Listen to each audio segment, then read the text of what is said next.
श्री स्वामी समर्थ मित्रांनो, कसे तुम्ही सगळे? मी पुन्हा एकदा तुमचं माझ्या या भक्ती चॅनलवर स्वागत करते। आज आपण दिव्या कवच विषयी माहिती जाणून घेणार आहोत। बरेचदा तुम्ही ऐकलं असेल की दिव्या कवचचं पठण करायचं। तर हे दिव्या कवच काय आहे ही सगळी माहिती मी तुम्हाला आज या व्हिडिओमध्ये देणार आहे आणि दिव्या कवचचं पठण देखील मी तुम्हाला करून दाखवणार आहे। दिव्या कवच हे का वाचावे आणि दिव्या कवचचे फायदे काय आहे हे सगळी सविस्तर माहिती मी तुम्हाला या व्हिडिओमध्ये सांगणार आहे। तर व्हिडिओ स्किप न करता व्हिडिओ पूर्ण बघा। दिव्या कवच हे सप्तशती पाठामध्ये एक मंत्र आहे। दिव्या कवच हे स्तोत्र आहे। दिव्या कवच या पाठामध्ये आपल्याला बघायला मिळतं। सप्तशतीच्या 13 अध्याय वाचन करण्या अगोदर आपल्याला दिव्या कवचचं पठण करावं लागतं। तर दिव्या कवच तुम्ही केव्हा करू शकता, त्याला काही नियम आहे का? आणि दिव्या कवच रोज जरी केलं तर त्याचं काही नुकसान आहे का? बिलकुल नाही। आपल्याला दिव्या कवच ज्या वेळेस आपण कुठं बाहेर जात असतो आणि आपल्या कामांमध्ये आपल्याला प्रॉब्लेम येत असतो, त्यावेळेस देखील तुम्ही दिव्या कवचचं पठण करून देवांना नमस्कार करून घराबाहेर गेल्यावर तुमचं काम 100% यशस्वी होतं। हा आलेला एक अनुभव आहे। आणि जर तुमचे खूप दिवसापासून काही कामांमध्ये अडथळे झाले असतील आणि ते पूर्ण व्हायला प्रॉब्लेम येत असेल, तर ते कामाला परत एक वेळेस जा आणि जाण्या अगोदर दिव्या कवचचं पठण करा। दिव्या कवच हे स्तोत्र खूप प्रभावशाली आहे आणि दिव्या कवच वाचल्याने आपल्या जीवनामध्ये भरपूर प्रमाणात आपल्याला अनुभव येत असतात। तर आपण आता या व्हिडिओमध्ये दिव्या कवच पठण कसं करायचं आणि त्याची सगळी माहिती मी तुम्हाला सांगणार आहे।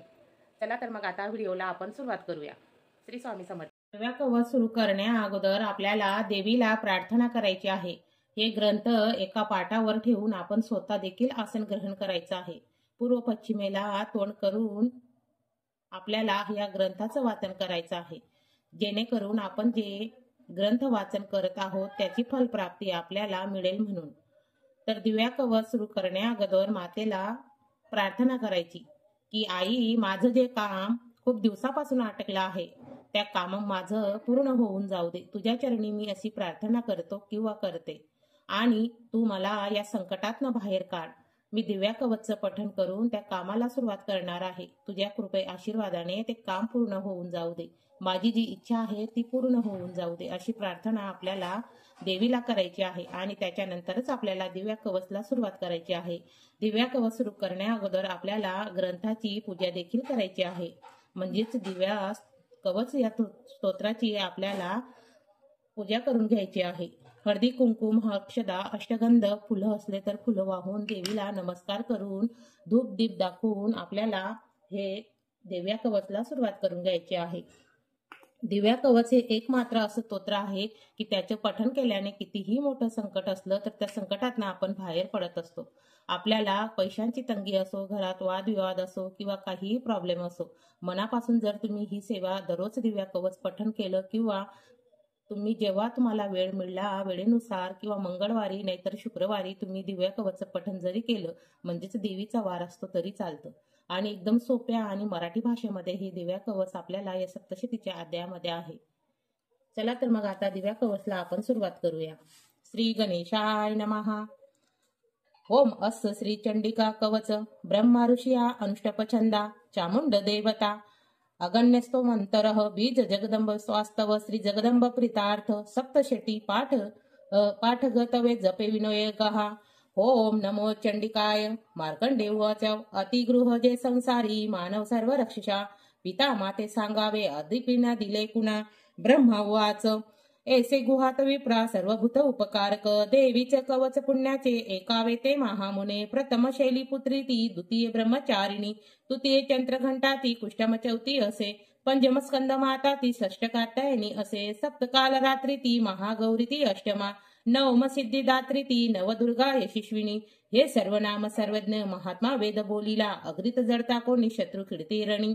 विष संकटा माझी भरेत रक्ष शरणागता न त्यांचे होत असे तेव्हा अशुभरण संकटी। विप्रती ना दिसे कोणा डोळा शुग खंबय ना दिसे।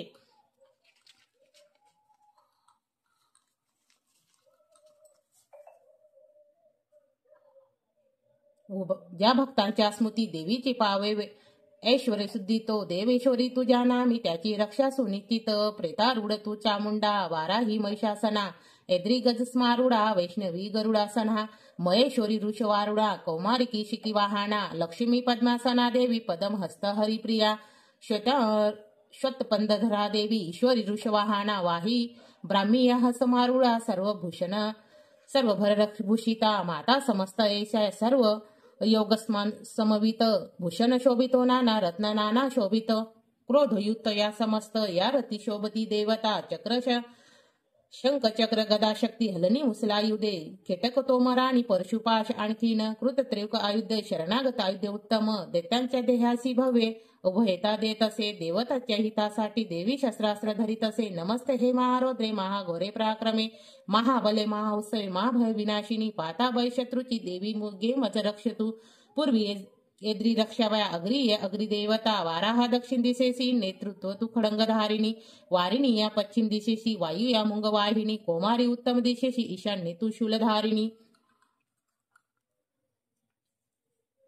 वृद्ध ह्या ब्रह्मचारिणी रक्षावी वैष्णवी अंधवासिनी दक्ष दिशा रक्षयसी चामुंडा शहवाहाना पुढे पुढे ज्या रक्षे विजया रक्षे मागुनी अजिता या वाम भागाशी दक्षिणी अपराजिता बुद्धी नीती शिंका रक्ष उमा रक्ष तू मस्तका मालाधाराची लटाक्षी दक्षिणी अपराजिता त्रिनेत्रा तू भूर्भुत्या यमघंटा ती नासिका शंकिनी चतुर्मध्यासी कावनाशी द्वारवासिनी कपाल कालिका रक्ष कर्ण मुलाशी शाकरी सुगंध नासिका रक्ष उत्तरेशी चर्चिका अंधरा अमृतकला जीवेला ती सरस्वती दंता रक्षावी कोमारी काश कंठदेशीशी चंडिका घंटाशी त्रिघंटा ती महामाया टाळूशी हनुवटीशी कामाक्षी वाणीशी सर्वमंगला ग्रीवेशी भद्रकाली ती पुष्टवंश धनुर्धारी नीलविग्रह्या बहिकंठा नीलका नलकुबरी स्कंदासिया खळुंगिनीशी रक्ष या बाहू वज्रधारिणी दोन्ही हाताशी दंडिनी रक्षो अंगुली अंबिका शुलेश्वरी नखा रक्ष कुशी रक्ष कुलेश्वरी स्तना रक्ष महादेवी मना या शोक विनाशिनी हृदय ललिता देवी उद्रा शूलधारिणी नाभिशी कामाक्षी रक्ष गृह गृहेश्वरी तथा पुतन्या कालिका लिंगा मुद्रा महिषवाहिनी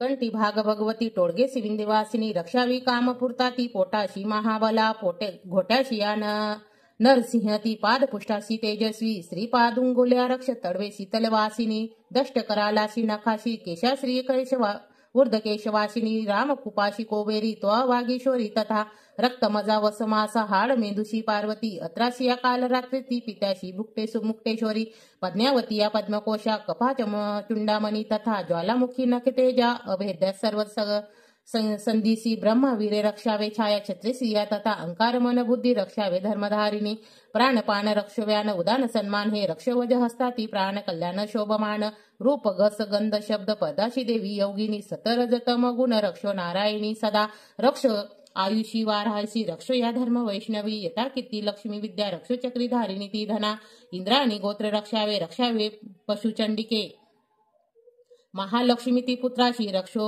पत्नीशी भैरवी पत्याशी सुपथा रक्षो मार्ग क्षेमकारी तथा राजद्वारी महालक्ष्मी विजय सर्वस्थिता रक्षाहीन असे स्थान कवचिनच बोलिले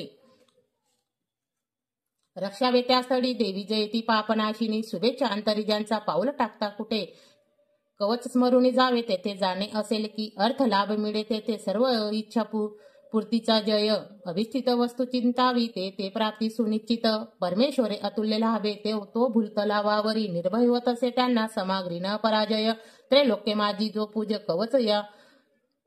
कवचाने सुरक्षित दुर्लभ देवतांचे जे देवीचे कवच असे त्रिकाल संध्याच्या वेळी वाचावे भाव ठेवून देवी कला प्राप्त होते त्रिलोकी अपराजय अयुत शतवर्षाशी अपमृत्यू कदा ना होय नाशती व्याधी साऱ्या माता कोड आणि मुंगी स्थावर जगमानी कृत्रिम विषनाशती अभिचरायचे काही मंत्र तंत्र भूतडी भूचर खेचरा आणि नाशवी जलदेवता कुलदेवी जन्मदेवी माला डाकिनी शाकिनी अंतरिक्ष चरा घोड डाकिनी ज्या महाबला गुहभूत पिचाच जे यश गंधर्व राक्षस ब्रह्म राक्षस वेताळ कुष्ठाम भैराधिक कवच हृदयच्यांचा पात असे पडितया होत असे मान्य राजासी सत्तेच यशवान तो यश वाढे तयाची कीर्ती मंडित भूतडी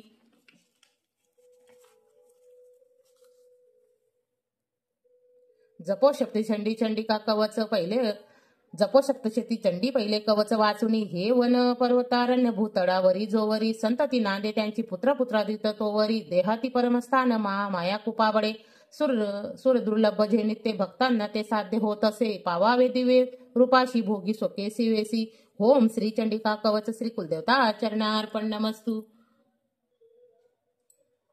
देवी कवचचा अर्थ म्हणजेच मार्कंड मुनी म्हणाले की पितामहा ब्रह्मादेव जगात अत्यंत गुप्त आहेत, जी आजपर्यंत कोणालाही सांगितले नाही, आणि जी माणसे सर्व प्रकारची सर्वांपासून रक्षण करणारी आहेत ती गोष्ट मला सांगा, असे मार्कंडे पितामहा ब्रह्मदेवाला म्हणाले.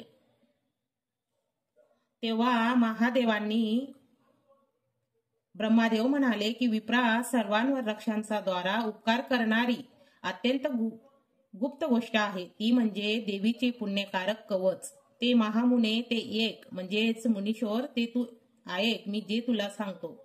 पहिले रूप तिचं शैलीपुत्री, दुसरं रूप तिचं हिमाचली कन्या, दुसरं रूप तिचं ब्रह्मचारिणी, तिसरं रूप तिचं चंद्रघंटा, चौथं रूप तिचं कुष्मांडा, आणि पाचवं रूप तिचं स्कंदमाता, सहावे रूप तिचं कात्यायनी, सातवे रूप तिचं कालरात्री, आठवे रूप तिचं महागौरी, असे देवीचे अष्ट नाव आहेत. आणि 9 रूपांमध्ये ती देवीने अवतार घेऊन राक्षसांशी बलाढ्य युद्ध केलं आहे, असे ब्रह्मदेव त्यांच्या पुत्राला म्हणजेच मार्कंड ऋषींना सांगत आहे. आणि 9वं नाव तिचं सांगितलं आहे की आपल्याला या 9 रूपामध्ये नवदुर्गा आपल्याला आशीर्वाद देत असते. याप्रमाणे जेव्हा कोणत्याही प्रसंगात जरी कल्याणकार होत असेल आणि त्याच्यावर आपत्ती येईल, त्यांना शोक दुःख वा त्यांचे अभय उत्तम होईल असे मला वाटत नाही, असे ब्रह्मदेव ऋषीमुनींना सांगत होते. ज्यांची भक्ती स्मरण केले त्यांना उत्कर्ष होतो. हे देवेश्वर, जे तुझे स्मरण करतात त्याचे तू रक्षण कर, असे यात संशय नाही. 9 मातीचे नावे व वाहने अशी प्रेत नावांची विशेष प्राण्यांवर बसलेली चामुंडाना मरणारी चामुंडा, महिषासुरांवर बसलेली वरवाहिनी वाराही, ऐरावतावर आरूढ झालेली इंद्रशक्ती एद्री, गरुडावर बसलेली विष्णुशक्ती वैष्णवी, नंदीवर आरूढ झालेली शिवशक्ती महेश्वरी, मोरावर आरूढ झालेली कातेय शक्ती कौमारी, कमळावर बसलेली हातात कमळ घेतलेली विष्णुपतीची देवी लक्ष्मी, नंदीवर बसलेली शुभ्र रूप धारण करणारी देवी शिवशक्ती, सर्व अलंकारांनी सुशोभित हंसावर विराजमान झालेली ब्रह्माशक्ती, अशा या सर्वात योगिनीयुक्त सर्व मातुसज्ञक देवींना होतो. निरनिराळ्या अलंकारांनी शोभानाऱ्या असून निरनिराळ्या रत्नांनी सुशोभित आहेत. या स्कंद देवी रथावर आरूढ झालेल्या दिसतात. त्यांनी दैत्यांना मारण्यासाठी, भक्तांचा अभय देण्यासाठी आणि देवांच्या कल्याणासाठी हातात शंख, चक्र, गदा, सेती, नागर, मुसळ, ढाल, तोमर, कुऱ्हाड, दोर, शाल, त्रिशूल, उत्तम ऐसे शाड, धनुष्य अशी शस्त्रे धारण केली आहेत. भयंकर दिसणाऱ्या फार मोठ्या पराक्रमांना महासामर्थ्यशाली, अत्यंत उत्साही, मोठे भय नाहीसे करणारी देवी, तुला नमस्कार करतो, असे ऋषीमुनी देवीला प्रसन्न करण्यासाठी म्हणू लागले. आणि देवींच्या सगळ्या रूपांचं त्यांनी वर्णन केलं आहे. या क्रोध संतप्त देवी रथावर आरूढ झालेल्या आहेत आणि त्यांनी दैत्यांना मारण्यासाठी, भक्तीचा अभय देण्याचा आणि देवांच्या कल्याणासाठी हातात शंख, चक्र, गदा, सेती, नागर, मुसळ, ढाल, तोमर, कुऱ्हाड घेऊन इत्यादी घेऊन ते युद्ध खेळण्यासाठी तत्पर झाले आहेत. भयंकर दिसणारा, फार मोठा पराक्रमी करणारा, महासामर्थ्यशाली, अत्यंत उत्साही, मोठे भय नाहीसे करणारा, हे देवी तुला नमस्कार असो. तिचे उग्र रूप पाहणे अत्यंत कठीण आहे. त्या रूपाने शत्रूचे भय वाढवणाऱ्या हे देवी माझे रक्षण कर. इंद्रशक्ती पूर्वाला आणि अग्निशक्ती अग्नेयाला माझे रक्षण कर. दक्षिणेला वाराही आणि नैऋत्याला खळंगधारिणी नेत्रशक्ती माझे रक्षण कर. पश्चिमेला वरुण शक्ती आणि वायूला हरवणारी बसलेली वायुशक्ती माझे रक्षण कर. अशाप्रमाणे ते देवलोक देवीला विनंती करत आहेत. आणि उत्तरेला कुबेरेश्वरी तर ईशान्येला शूलधारिणी करणारी ईश्वर शक्ती माझे रक्षण कर. उंधर्व दिशेला ब्रह्मशक्ती आणि खालील दिशेला विष्णू शक्ती माझे रक्षण कर. अशा रीतीने शहवाना चामुंडा दाही दिशांना माझं रक्षण कर. ज्या माझे समोरून आणि विजयाच्या मागून रक्षण कर. अजिता डाव्या बाजूला आणि अपराजिता उजव्या बाजूला रक्षण करो. उद्यपती ती केसाशी रक्ष म्हणजे आपल्या प्रत्येक अवयाला देवीला रक्षण करण्यासाठी देवतागण त्यांना विनंती करत आहेत. मस्तकाचे रक्षण कर. मालाधारी कपाळावर राहून कपाळाचे रक्षण कर आणि यशस्विनी भुवयांशी रक्षण कर. त्रिनेत्रा भुवयांच्या मध्यभागाशी आणि यमघंटा नाकपुडीचे रक्षण कर. शाकिनी डोळ्याच्या मध्यभागी राहून डोळ्यांचे रक्षण कर. द्वारवासिनी कानांचे कलिका गालाचे आणि सुगंध नाकेचे चर्चिका यावरचे ओठांचे अमृतकला खालच्या ओठांचे आणि सरस्वती जिभेचे राहून जिभेचे रक्षण कर. कोमारी दातेंचे चंडिका गळ्याचं चिंत्रघंटा गडघंटीसी आणि महामाया टाळूशी रक्षण कर. कामाक्षी हनुवटीसी सर्व मंगला माझ्या वाणीशी भद्रकाली मानेशी आणि दूरधारिणी मणक्याशी रक्षण कर. नीलग्रीव्या गड्याशी बाहेरील भागाशी नलकुबरी अनेकेसी खडंगी धारिणी खांद्याशी आणि वज्रधारिणी माझ्या भाऊशी रक्षण कर. दंडनी या हाताचे अंबिका बोटाशी शूलधोरी नखाशी आणि कुलेश्वरी कानाचे रक्षण कर. महादेवी स्तनाचे शोकनिवासिनी मानेचे ललिता देवी हृदयाचे आणि शूलधारणी पोटाचे रक्षण कर. कामनाभी कामिनी या नाभीशी गृहेश्वरी या गुप्तपसी भूतळी कमळेशी जनेंद्रयासी आणि महिषवाहिनी गुदा रक्षण कर. भगवती कमरेचे विध्ववासिनी गुडघ्याशी आणि सर्व कामा पूर्ण करणारी महाबला मांड्यांचे रक्षण कर. नरसिंह घोट्याशी तेजाशी पायाच्या वरच्या भागेशी श्री पायाच्या बोटाशी आणि पताल वासिनी रक्षण कर. दष्ट कराली नखासी ऊर्ध्व केशिनी केसांचे कबेर रोमचंद्रिका तसेच वागेश्वरी त्वचेचे रक्षण कर. पर्वती रक्त मजसूतूत चरबी मांस हाडे आणि मेद याचे रक्षण कर. कालरात्री आतड्यांचे आणि मुक्तेश्वरी या पित्त्याचे रक्षण कर. पद्मावती वात्याचे चुंडामणी कफाचे आणि ज्वालामुखी नखाचे तेजाचे आणि अभय सर्व सध्या चिरकरांचे रक्षण कर. ब्रह्माणी माझ्या वीर्याचे क्षत्रेश्वरी या शारकांतेशी आणि धर्मधारिणी या मा अहंकार म्हणून शुद्ध बुद्धी रक्षावे करो. वज्र असते माझे प्राण आपण व्यान उदान व सन्मान या आणि काल शोभान प्राण रक्षण कर. रस रूप वास शब्द आणि पर्श याचे योगिनी रक्षण कर. अशा प्रकारे देवीला विनंती करत आहात की माझ्या प्रत्येक अवयाचं तू रक्षण कर. धर्माचे रक्षण कर. तसेच चक्रधारिणी या कीर्ती संपत्ती वैभव विद्या याचे रक्षण कर. इंद्राणी माझ्या कुळाचे रक्षण कर. चंडिके माझ्या पशुचे रक्षण कर. महालक्ष्मी या मुलाक्षरांचे रक्षण कर. देवीला विनंती करून आपले रक्षण करण्यासाठी देवराज इंद्र आणि इतर देव त्यांना विनंती करत आहेत.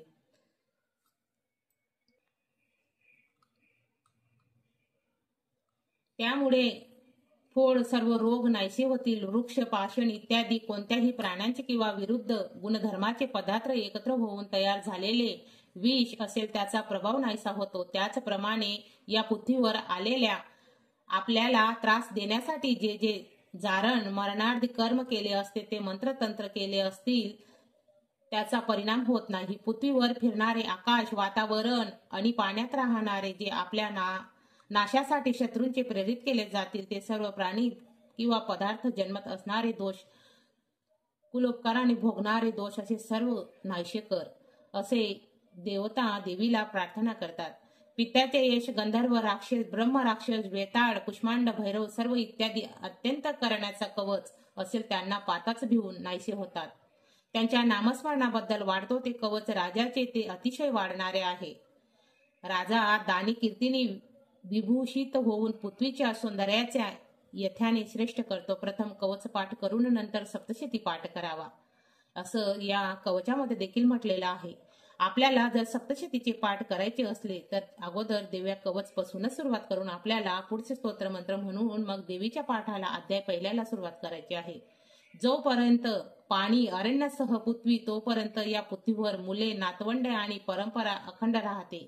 शिवाय मृत्यूनंतर देवाची दुर्मिळ अशी श्रेष्ठ स्थान महामायेच्या कृपेने प्राप्त होते आणि दिव्य रूप धारण करून भगवान शिवाचा सह तो कवचधारक आनंदात राहतो. म्हणजे या दिव्या कवचचं एवढं मोठं महत्व आहे की जर आपण दिव्या कवच पठण केलं तर आपलं पृथ्वी तलावरच नाही आपले 3 पिढींपर्यंत आपल्याला या कवच केल्यामुळं त्याचं फळ आपल्या मुलाबाळांना नातवंडांना सगळ्यांना मिळत असतो. दिव्या कवच हे एवढं प्रभावशाली आणि शक्तिशाली आहे की दिव्या कवच केल्याने आपल्या सगळ्या इच्छा पूर्ण होतात आणि दिव्या कवच केल्यावरच आपल्याला याची अनुभूती येते. म्हणून जर तुम्हाला हा व्हिडिओ आवडला असेल आणि दिव्या कवच विषयी तुम्हाला योग्य माहिती या व्हिडिओमध्ये मिळाली असेल तर चॅनलला सबस्क्राईब करून बेल आयकॉनवर क्लिक करून व्हिडिओला लाईक नक्की करा. श्री स्वामी समर्थ मित्रांनो. या पद्धतीने देवीचं दिव्या कवचचं पठण करत असतो. तुम्हाला मी या व्हिडिओमध्ये दिव्या कवचचे पूर्ण पठण करून त्याचा अर्थ देखील समजवलेला आहे।